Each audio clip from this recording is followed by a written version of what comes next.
हिंदवी स्वराज्याचे सरसंस्थापक छत्रपती शिवरायांना मानाचा मुजरा करतो। सगळ्या लाडक्या बहिणींना नमस्कार। आता बसा। भारतीय राज्यघटनेचे शिल्पकार भारतरत्न डॉक्टर बाबासाहेब आंबेडकर यांना मानवंदना अर्पित करतो। आज मंचावर उपस्थित ज्यांनी नुकतंच आपल्याला मार्गदर्शन केलं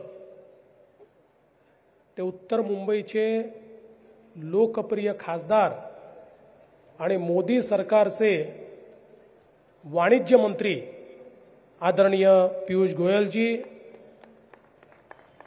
स्वयं पुनर्विकास या संकल्पनेचे शिल्पकार ज्यांच्यामुळे खऱ्या अर्थानं ही योजना अस्तित्वात आली ते माझे सहकारी आमदार प्रवीण दरेकरजी, आपले लोकप्रिय आमदार योगेश सागरजी, अतुल भातखळकरजी, प्रकाश सुर्वेजी, भाई गिरकरजी, माजी खासदार गोपाळ शेट्टीजी, प्रसाद लाडजी, स्नेहाताई पंडित डुबे, निरंजन डावखरे, चित्राताई वाघ, संजयजी उपाध्याय, प्रशांतजी ठाकूर, शिवाजीराव नलावडे, सिद्धार्थजी कांबळे, प्रकाशजी दरेकर, श्री मिलिंद बोरीकर, श्री राजेंद्र क्षीरसागर, श्री महेंद्र कल्याणकर, श्री गणेश खणकर, श्री बाळा तावडे, श्री बाबा सिंग, श्री दिलीप पंडित, श्री निखिल व्यास, मंचावरील सर्व मान्यवर आणि उपस्थित सर्व माझ्या माता भगिनी आणि बंधूंनो, आजचा दिवस हा खरोखर एक प्रकारे स्वप्नपूर्तीचा दिवस आहे। कारण आज आपण श्वेतांबरीचं उद्घाटन केलेलं आहे आणि श्वेतांबरीचं उद्घाटन केल्यानंतर सावंत साहेबांच्या फ्लॅटमध्ये मी जाऊन बघितलं। खऱ्या अर्थानं स्वयं पुनर्विकासाची जादू काय असते हे त्या फ्लॅटमध्ये गेल्यानंतर मला लक्षात आलं। अतिशय सुंदर 400 चौरस फुटावरनं 1100 चौरस फुटापर्यंतचा तो फ्लॅट, झालेली बिल्डिंग ही अतिशय उत्तम अशा प्रकारची बिल्डिंग। त्या बिल्डिंगमध्ये सुंदर असं मेकॅनिकल पार्किंगची व्यवस्था आणि सर्व गोष्टीने परिपूर्ण अशा प्रकारची ही बिल्डिंग त्या ठिकाणी पाहिल्यानंतर स्वयं पुनर्विकास हे जे रोज प्रवीण दरेकर आम्हाला सांगत होते त्याचा अर्थ काय आहे तो श्वेतांबरी पाहिल्यानंतर माझ्या लक्षात आला। आता मागे गीतांजली आहे, बाजूला अभिलाषा आहे, चारको पोरियन आहे, या सगळ्या ज्या बिल्डिंग आहेत या बघितल्यानंतर निश्चितपणे मला अतिशय आनंद आहे की हे काम चांगल्या प्रकारे चाललंय। खरं तर स्वयं पुनर्विकासातनं उभी राहिलेली ही 15वी इमारत आहे आणि अभिलाषामध्ये 350 चौरस फुटाच्या घरात राहणारे लोक 920 चौरस फुटामध्ये चाललेले आहेत। मला याचा आनंद काय आहे, कारण गेल्या 25-30 वर्षात मुंबईतला मराठी माणूस आणि मुंबईतला मध्यमवर्गीय याला त्याच्या जीवनामध्ये ईज ऑफ लिव्हिंग हे येणं तर सोडाच, पण त्याला सातत्याने मुंबईच्या बाहेर जाण्याची वेळ आली आणि आपण जर मुंबई शहराचा इलाका बघितला तर हा शहरातला माणूस मोठ्या प्रमाणात कुठेतरी बाहेर गेलेला आपल्याला पाहायला मिळतो। पण आज स्वयं पुनर्विकासामुळे या मुंबईतल्या मराठी माणसाला आणि मध्यमवर्गीयांना एक आशेचा किरण तयार झाला की त्यांच्याही जीवनामध्ये परिवर्तन होऊ शकतं। आणि सगळ्यात महत्त्वाचं जर काही असेल तर आत्मनिर्भरता।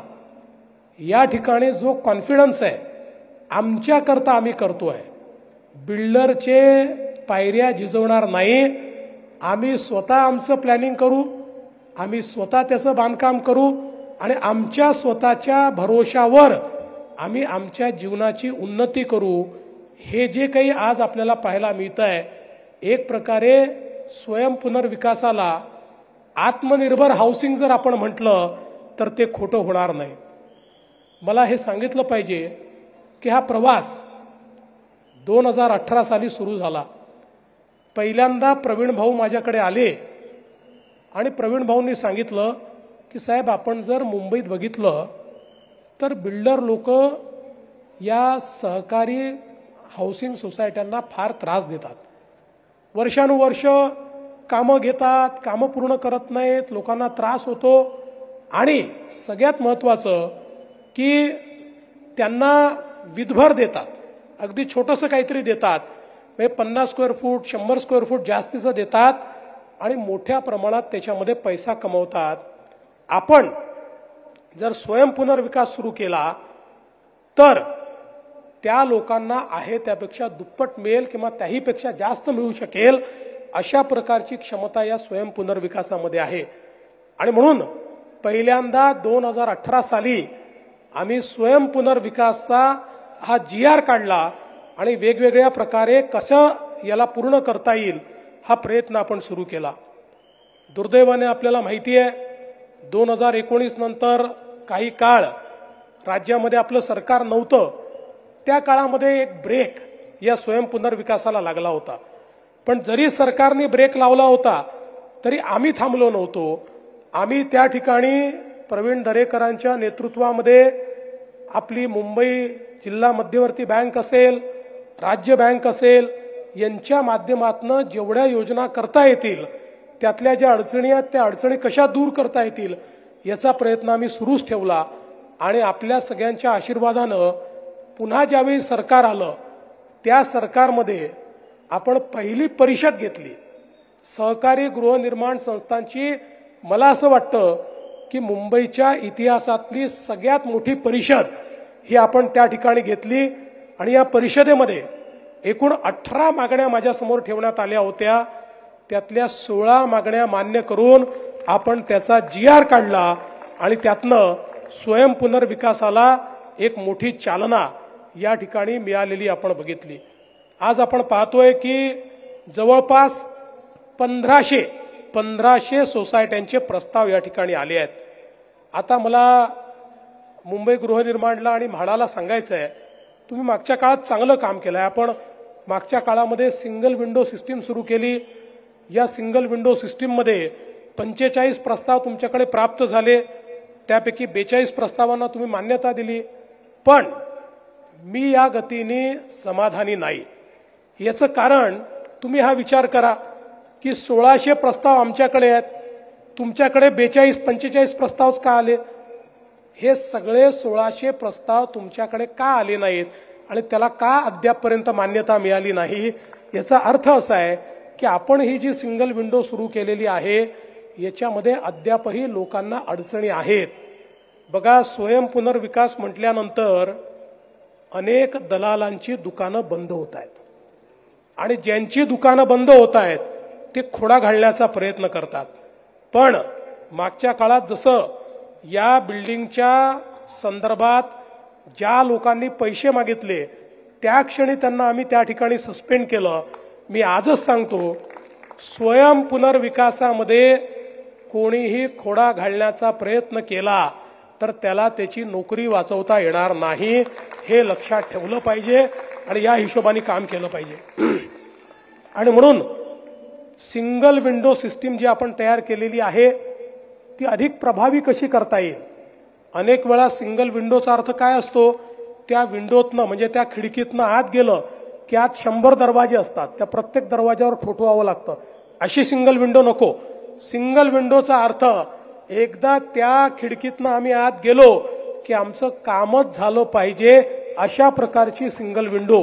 आणि म्हणून स्वयंपुनर्विकासच्या संदर्भातले जेवढ्या सर्व्हिसेस आहेत या सगळ्या सर्व्हिसेस राईट टू सर्व्हिस ऍक्टच्या अंतर्गत नोटिफाय करायच्या आणि त्या सगळ्या डिजिटल पद्धतीनं उपलब्ध करून द्यायच्या. त्याच्यामध्ये कुठलंही ह्युमन इंटरव्हेन्शन राहणार नाही, कोणीही काही मागणी करू शकणार नाही. अशा प्रकारचं एक अतिशय सीमलेस अशी सिंगल विंडो ही येत्या काळामध्ये आपण निश्चितपणे या ठिकाणी तयार करू. आणि याच सोबत मला असं वाटतं की वेगवेगळ्या प्रकारे या ठिकाणी काम करत असताना आपल्या हे लक्षात आलं, आता काही मागण्या देखील दिलेल्या आहेत. त्यातली एक महत्त्वाची मागणी आहे की स्वयंपुनर्विकासाच्या संदर्भात प्रीमियम ज्यावेळेस आपण भरवतो, सुरुवातीला प्रीमियम भरावं लागतं आणि काम सुरू व्हायला 2 वर्ष 3 वर्ष लागतात आणि मग त्याचा बोजा हा आमच्या तिथल्या नागरिकांवर पडतो. बिल्डरजवळ पैसा असतो, बिल्डर ते भरू शकतो. अनेक वेळा स्वयंपुनर्विकासामध्ये लोक याकरता येत नाहीत की आधीचे पैसे कुठनं भरायचे. आणि आता आपण मागच्या काळामध्ये त्याच्याकरता मुभा दिली आणि आपण सांगितलं की हे पैसे 3 वर्षात भरता येतील. पण आपण त्याच्यामध्ये एक रायडर टाकला, 3 वर्षात भरा, पण त्याच्यावर 8.5% व्याज आपण घेतो. त्याच्यामुळे प्रॉब्लेम काय होतो की हा जो काही सोसायटीवाला असतो याला बँकेचंही व्याज भरावं लागतं आणि प्रीमियमचंही व्याज भरावं लागतं, म्हणजे डबल व्याज त्याला भरावं लागतं त्या ठिकाणी. आणि म्हणून आज मी घोषणा करतो, स्वयंपुनर्विकासाच्या बाबतीत हे व्याज रद्द केलं जाईल.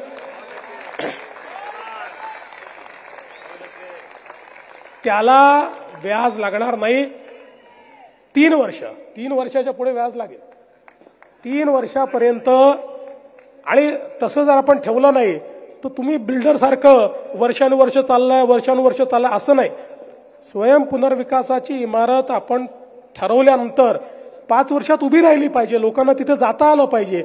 या दृष्टीनं 3 वर्षाकरता या संदर्भात जी काही व्याज माफी आहे ती व्याज माफी आपण देऊ. आणि मी तर असं म्हणेन की पहिल्या टप्प्यामध्ये पुढच्या 1 वर्षामध्ये म्हणजे मार्च 2026 पर्यंत स्वयंपुनर्विकासाचे जेवढे प्रपोजल येतील त्या सगळ्या प्रपोजल करता ही व्याज माफी लागू असेल. त्याच्यानंतर तुमच्या रिस्पॉन्सवर पुढचं आम्ही ठरवू की पुढे काय करायचं आहे. आज मला अतिशय आनंद आहे की मुंबई बँकेने खूप मोठ्या प्रमाणात याच्यामध्ये पुढाकार घेतलाय. खरं म्हणजे मुंबई बँकेच्या पुढाकारामुळेच आपण हे काम जे आहे या ठिकाणी करू शकलो. आणि म्हणून मी मुंबई बँकेचं विशेष अभिनंदन या निमित्ताने करतो. आणि माननीय पियुषजी आणि मी आम्ही दोघंही माननीय केंद्रीय सहकारिता मंत्री आदरणीय अमितभाई शहा साहेबांना भेटू. खरं म्हणजे प्रवीण दरेकरजी अमितभाईंना भेटल्याबरोबर अमितभाईंनी 5व्या मिनिटाला त्या ठिकाणी 1000 कोटी रुपये हे स्वयंपुनर्विकासाकरता मंजूर केले. फक्त त्याच्यामध्ये नंतर असं लक्षात आलं की एनसीडीसीला पैसे देताना त्यातली अट आहे की त्यांना ग्रामीण भागात द्यावे लागतात सहकारामध्ये. आता या सगळ्या सोसायट्या शहरात आहे, MMR रिजनमध्ये आहेत, पुण्यात आहेत, नागपुरात आहेत, नाशिकमध्ये आहे. हा कुठलाच ग्रामीण भाग नाही आहे. त्यामुळे ही जी अडचण आहे ती माननीय पियुषभाईंच्या नेतृत्वात आम्ही जाऊ, माननीय अमितभाईंच्या लक्षात आणून देऊ. आणि मला विश्वास आहे की ते तात्काळ त्यातनं मार्ग काढतील. एकदा तो मार्ग निघाला तर स्वयंपुनर्विकासाच्या फंडिंगमध्ये कुठलीच कमतरता उरणार नाही. सगळ्या सोसायट्यांना त्या ठिकाणी लवकरात लवकर कर्ज मिळेल आणि हे काम आपल्याला निश्चितपणे करता येईल. या निमित्ताने मी या ठिकाणी खरं तर योगेश भाईंना देखील एक विनंती करणार आहे की आम्ही ज्यावेळेस आलो त्यावेळेस इथे बैठ्या चाळी मोठ्या प्रमाणात आपल्याला पाहायला मिळाल्या. तर योगेश भाईची माझी चर्चा चालली होती की हळूहळू या चाळी पण पुनर्विकासात गेल्या पाहिजेत. पण या पुनर्विकासात जात असताना नुसतं जर त्या ठिकाणी उंच इमारती आपण योगेशभाई तयार केल्या तर हळूहळू व्हर्टिकल झोपडपट्टी तयार होईल. लोकांना कुठल्या सोयी सुविधा राहणार नाही, पर्यावरणपूरक काम होणार नाही. आणि म्हणून माझी इच्छा अशी आहे, पहिला प्रकल्प तुम्ही हातामध्ये घ्या, या सगळ्या भागाचा क्लस्टर स्वयंपुनर्विकास अशा प्रकारचा एक तुम्ही प्रकल्प हातामध्ये घ्या. त्याच्यामध्ये ज्या ज्या अडचणी आहेत त्या आपण दूर करू. क्लस्टर पुनर्विकास जर आपण केला तर आपल्याला खेळाचं मैदान मिळेल, आपल्याला गार्डन मिळेल, आपल्याला पब्लिक स्पेस मिळेल, आपल्याला पब्लिक अम्युनिटी मिळेल, सगळ्या गोष्टी मिळतील आणि त्यातनं एक चांगला विकास आपल्याला करता येईल. आज आपल्याला माहिती आहे की म्हाडाच्या 56 वसाहतीमध्ये मोठ्या प्रमाणात या पुनर्विकासाचं काम आपण सुरू केलेलं आहे. कारण आज ती आवश्यकता आहे. त्या काळातल्या परिस्थितीप्रमाणे त्या वसाहती तयार झाल्या. कदाचित त्या काळामध्ये छप्पर मिळणं एवढाच एक त्याच्या पाठीमागे उद्दिष्ट होतं. पण आमचे प्रधानमंत्री माननीय नरेंद्र मोदीजींनी आम्हाला सांगितलंय की प्रत्येक माणसाला ईज ऑफ लिव्हिंग मिळालं पाहिजे, त्याच्या जीवनामध्ये गुणात्मक परिवर्तन आलं पाहिजे. हे गुणात्मक परिवर्तन जर आणायचं असेल तर आपल्याला स्वयं पुनर्विकासामध्येही क्लस्टरचा अप्रोच या ठिकाणी तयार करावा लागेल. आणि म्हणूनच या सगळ्या जे काही वेगवेगळ्या प्रकारच्या गोष्टी आपल्याला करायच्या आहेत, याच्यामधल्या काय समस्या आहेत, त्याच्यावर सरकारचे काय निर्णय हवे आहेत, याचा विचार करण्याकरता मी प्रवीण दरेकरांची एक समिती नेमतो आहे की ज्या समितीने या ठिकाणी याचा अभ्यास करून स्वयं पुनर्विकास आणि क्लस्टर स्वयं पुनर्विकास याच्यामध्ये काय काय अडचणी आहेत त्या अडचणींचा आढावा घ्यावा. सगळे मंचावरचे आपले जे आमदार आहेत त्या आमदारांना विश्वासात घेऊन त्यांच्या भागामध्ये काय अडचणी आहेत त्या त्यांच्याकडनं समजून घ्याव्यात आणि एक समग्र रिपोर्ट हा जर सरकारला सादर केला तर मला विश्वास आहे येत्या काळामध्ये पुढच्याच महिन्यात आपण आपली नवीन हाऊसिंग पॉलिसी आणतोय. त्या नवीन हाऊसिंग पॉलिसीच्या निमित्ताने त्या हाऊसिंग पॉलिसीचा भाग म्हणून आपण स्वयं पुनर्विकास त्याच्यामध्ये इन्क्लूड करतोय. तर मला असं वाटतं की या ज्या काही शिफारसी आपल्याकडे येतील त्या शिफारसी योग्य प्रकारे आपल्याला त्याच्यामध्ये अंतर्भूत करता येतील आणि त्यातनं स्वयं पुनर्विकासाला एक गती मिळेल. आणि मी ज्याचा उल्लेख केला हा स्वयं पुनर्विकास नाही, हा आत्मनिर्भर विकास आहे. या आत्मनिर्भर विकासाकरता आमचा जो मध्यमवर्गीय आमचा जो गरीब आहे तो पूर्णपणे त्या ठिकाणी तयार होईल. आज या निमित्ताने मला हे देखील सांगायचं आहे की निश्चितपणे आज इन्फ्रास्ट्रक्चरमध्ये खूप मोठ्या प्रमाणात आपलं काम चाललेलं आहे. मेट्रोचं काम असेल, बोगद्यांचं काम असेल, कोस्टल रोडचं काम असेल, एलिव्हेटेड रोडचं काम असेल, विविध प्रकारची कामं आपण करतोय. कारण आपण माननीय प्रधानमंत्री नरेंद्र मोदीजी यांच्या हस्ते 2019ला एक संकल्पना मांडली होती, मुंबई विदिन 59 मिनिट्स. म्हणजे मुंबईतल्या कुठल्याही भागातनं मुंबईतल्या कुठल्याही भागापर्यंत 59 मिनिटात जाता आलं पाहिजे अशा प्रकारची सुगमता या मुंबईमध्ये आणायची आहे. आणि त्या दृष्टीने अनेक कामं चाललेली आहेत. मी माननीय पियुषभाईंचं देखील मनापासून अभिनंदन करेन. खरं म्हणजे केंद्रीय मंत्री असताना एवढा वेळ देखील मिळत नाही, पण ते स्वतः वेळ काढतात, खूप इथल्या प्रश्नांमध्ये रस घेतात. आणि खरं तर पियुषभाई, मुंबईमधल्या आमच्या ज्या समस्या आहेत त्यातल्या अर्ध्या समस्या या तुम्हीच आम्हाला त्यातनं बाहेर काढू शकता. कारण अर्ध्या समस्या आमच्याशी रिलेटेड आहे आणि अर्ध्या केंद्र सरकारशी रिलेटेड आहे. त्यामुळे केंद्र सरकारमध्ये आमचे एक प्रकारे अँबॅसेडर म्हणून आपल्याला काम करावं लागेल. आणि मागच्या काळामध्ये आमच्या गोपाळभाईंनी उत्तर मुंबईचा खासदार म्हणून अतिशय चांगलं काम केलं. आता या उत्तर मुंबईला उत्तम मुंबई करण्याचा विडा हा पियुषभाईंनी उचललेला आहे. मी आपल्याला एवढंच आश्वस्त करतो की महाराष्ट्राचं सरकार हे पूर्णपणे या आपल्या प्रयत्नांमध्ये आपल्या पाठीशी उभं राहील आणि याकरता जे जे करण्याची आवश्यकता असेल ते आम्ही करू. मी पुन्हा एकदा या गोष्टीचा आनंद व्यक्त करतो की काही लोक हे केवळ मराठी माणसाबद्दल बोलत राहिले पण त्यांनी काहीच केलं नाही. पण आज मला या गोष्टीचं समाधान आहे की आम्ही त्या मराठी माणसाला त्याचं हक्काचं घर हे या ठिकाणी देऊ शकलेलो आहे. आणि भविष्यातही हा माझा संकल्प आहे की जोपर्यंत स्वयं पुनर्विकास ऑटो पायलट मोडवर जात नाही तोपर्यंत जेवढे बदल करावे लागले तेवढे बदल करण्याची माझी तयारी आहे.